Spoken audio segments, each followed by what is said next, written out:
Public ఇప్పుడు మా రాముల తాత చేయాలి కదా, మరి పెద్ద మనిషి ఏడ ముచ్చట్లకి మూతులు జరుపుకొస్తున్నాడు, అరుచుకుందాం పాండ్రి. ఓ మోతవారి, ఏం చేస్తున్నావే?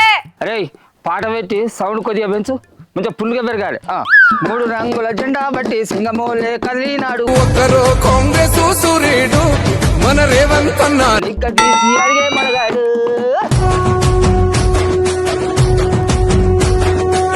అగ్గో, ఇవాళ మన ముఖ్యమంత్రి రేవంత్ సార్ పాటేసుకొని ఎగురుతున్నావు, ఎందుకు పెద్ద మనిషి? కొంపదీసి 4000 రూపాయలు పింఛన్ అమలు చేసినట్టు కలగాని తాగి ఎగురుతున్నావా ఏంది? కానీ అరే లచ్చులు, ఈ పాటను మన దేశ కాంగ్రెస్ పార్టీ దేశ గీతంగా మార్చాలరా. అట్లయితేనే ఈ పాటకు ఇంకింత అందం వస్తుంది. అసలు ఈ పాట ఇలివేందనేది ఢిల్లీలో ఉన్న మన కాంగ్రెస్ పార్టీ పెద్దలకు తెలుస్తలేదురా. మన రేవంత్ సార్ పవర్ ఏందనేది కూడా తెలియదు. ఈ పాట ఇలువతోటే వాళ్ళకు కూడా తెలుస్తుంది. కానీ 3 రంగుల జెండా బట్టి సింగమోలే కదిలినాడు, ఒక్కరో కాంగ్రెస్ సూర్యుడు మన రేవంత్ అన్న. అరే అంతగానం ఏం చేసిండే నీకు ముఖ్యమంత్రి రేవంత్ సారు? ఇవాళ సార్ నువ్వు గంతగానం ఎత్తుకుంటున్నావు, ఎందుకో చెప్పరాదు నాకు కూడా. అరే ముఖ్యమంత్రి రేవంత్ సారు ఇచ్చిన హామీలు నెరవేర్చకున్నా ఆయన ఒక్క మాట అంటే చాలు గుండెలలో పెట్టుకొని కొలుసుకుంటారు జనాలు. ఆయన గురించి మాకు తెలుసు కానీ పోవాయా అని వాళ్ళొకరు వీళ్ళొకరు మాట్లాడినా ఆయన గురించి తెలుసుకుంటున్నారు జనాలు.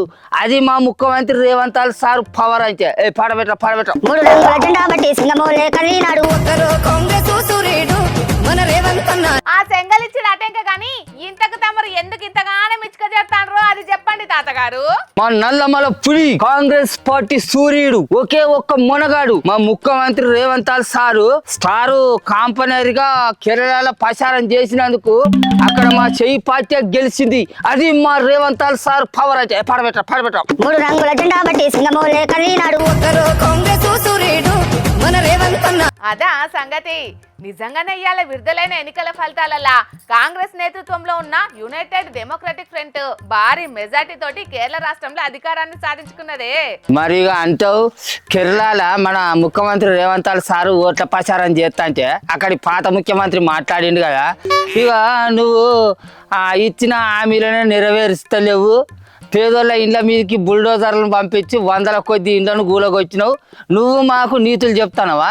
నీ సంగతి ఏందో ఎరికే, నీ పంతనం ఏందో ఎరికే, కానీ నువ్వు ఈ నుంచి వీకు అని మాట్లాడిండు. కానీ ఇప్పుడు నిజంగా మన రేవంత్ సార్ పవర్ ఏంది అనేది ఇప్పుడు ఆ పాత ముఖ్యమంత్రి తెలుసుకుంటాను కావచ్చు. ఎగురారా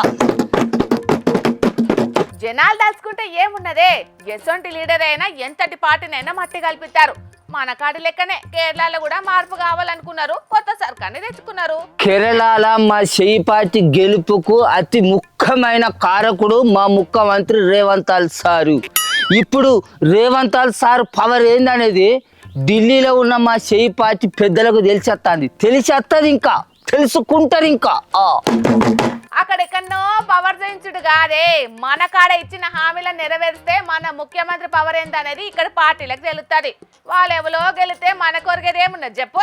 మీ జనాలు ఉన్నారే, మా నల్లమల పులి ఎదుగుతుంటే మీ కండల్లో కారం కొట్టుకుంటా అంటారు. అక్కడెక్కడికో పోయి అదేదో రాష్ట్రంలో ప్రచారం చేసి వాళ్ళని గెలిపించిన మా ముఖ్యమంత్రి రేవంత్ సార్ గెలుపుని చూస్తే మీరు అసలుకే ఓర్వరు, అది అర్థమైంది. ఇక పథకాలంటావా, ఎలక్షన్లకు ఎట్లాగో ఇంకా 2.5 ఏళ్ళ పొద్దున్నది, అప్పటి వరకు నెమ్మలంగా అమలు పడతాడు కావచ్చు. గంతే. అంటే ఓట్లు వస్తున్నాయి అంటే తప్ప ఇచ్చిన హామీలు యాదికి రావా మన పాలకులకు? ఎన్నికల ఆట అంటే గట్టినే ఉంటది అమ్మలాడి.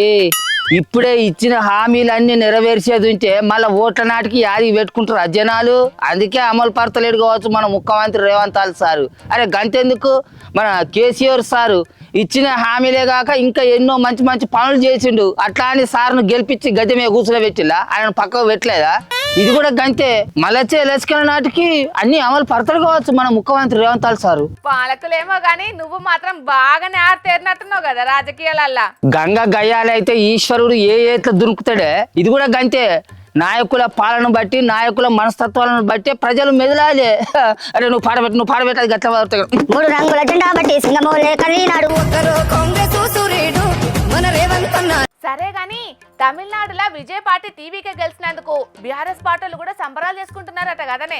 జరుపుకుంటాను అంటే ఆడాడ అట్లా జరుపుకుంటారు. అట్లనే పశ్చిమ బెంగాల్లో పువ్వు పార్టీ గెలిచినందుకు పువ్వు పార్టీలు కూడా ఇక్కడ కుక్క చీరలు కాల్చి ఆనందాలు చేసుకుంటారు. కానీ జనాలు మాత్రం చాలా గిరేట్ పిల్ల. డబ్బు పంచితేనే ఓట్లు పడతాయని విర్రవీగే నాయకుల చెంప చెడేలు మనేటట్టు తీర్పునిచ్చిళ్ళు. అధికారం ఉన్నప్పుడు ఆడిందే ఆట పాడిందే పాట అనే నాయకులను ముఖాల మీద కూర్చునేటట్టు చేసిర్రు. ప్రజాస్వామ్యం అంటేనే గట్లుంటదే తాత. నోట్లు వంచితేనే ఓట్లు పడతాయి అనే కాలం ఎప్పుడో పోయింది. ఇప్పుడు అందరి లోపట ఆలోచన పెరిగింది. కానీ ఈ పారి దేశం అంతటికి ఓట్లు వచ్చినప్పుడు రాహుల్ గాంధీ సార్ కూడా మన ముఖ్యమంత్రి రేవంత్ సార్ తోటే ఓట్ల ప్రచారం చేయించాలి. ఒక రాహుల్ గాంధీ సార్కే కాదు, దేశంలో ఉన్న కాంగ్రెస్ పార్టీ నాయకులు అందరికీ మనం ముఖ్యమంత్రి రేవంత్ సార్ తోటే ఓట్ల ప్రచారం చేయించాలి. ఈ ముచ్చట మన సోనియా గాంధీ మేడంకు చెప్పాలి. మా రేవంత్ సార్ పవర్ ఏందనేది వాళ్ళకి తెలిసలేదు. అట్లనే మన ముఖ్యమంత్రి సార్కి కూడా ఒక ముచ్చట చెప్పు. ఎన్నికలకు ముంగట ఇచ్చిన 6 గ్యారంటీలను అమలు పరిస్తేనే తెలంగాణలో చెయ్యిపాటికి ముఖం తెలుగు ఉంటదని చెప్పు. అవును, ముఖ్యమంత్రి రేవంత్ సారు మా నలికుట్లది చెప్పినట్టుగా మందికి నీతులు చెప్పినట్టు మన ఇల్లును కూడా మనం చక్కగా చేసుకోవాలి సారు. లేకుంటే జనాలు మనల్ని ఆగం చేసి తట్టున్నారు. మనకేమో మంగళవారం మనకేమో సోమవారం అన్నట్టు చేస్తే మరి వచ్చే ఓట్ల నాటికి మన పార్టీని కూడా జనాలు మర్చిపోయేటట్టున్నారు. మరి యాది పెట్టుకొని కాస్త ఆ పనులు ఏందో ఆ పథకాలు ఏందో జల్ని అమలు పరుస్తారు, మీకు పుణ్యం ఉంటుంది. సరే సరిగా నొప్పిలా ఇక నీ కరమ వార్తలే చదువుకో. మేము ఊళ్ళో పోయి ఇంకా మా కార్యకర్తలతోటి సంబరాలని మచ్చు చేసుకోవాలి. పరిగా ఇక మా ముసలోడు ఎవరికి ఈనేటట్టు లేనేలేడు కదా. కేరళ రాష్ట్రంలో కాంగ్రెస్ పార్టీ గెలిచింది కాబట్టి ఆ గెలుపుల భాగమైన రేవంత్ అన్నను బాగానే లేపుతున్నారు చేతి పార్టీ లీడర్లు. కానీ ఎన్నికల ప్రచారానికి అక్కడి ఖర్చుల కోసం కేరళ రాష్ట్రానికి ముఖ్యమంత్రులు మంత్రులు 1000 కోట్ల రూపాయలు పట్టుకుపోయినరని ఎన్నికలకు ముందు ఇక్కడి ప్రతిపక్ష నాయకులు బాగానే విమర్శలు చేసిండ్రు. ఇక ఇప్పుడేమో తెలంగాణ పైసలే కేరళం కాంగ్రెస్ పార్టీని గెలిపించినాయని కూడా అంటున్నారు.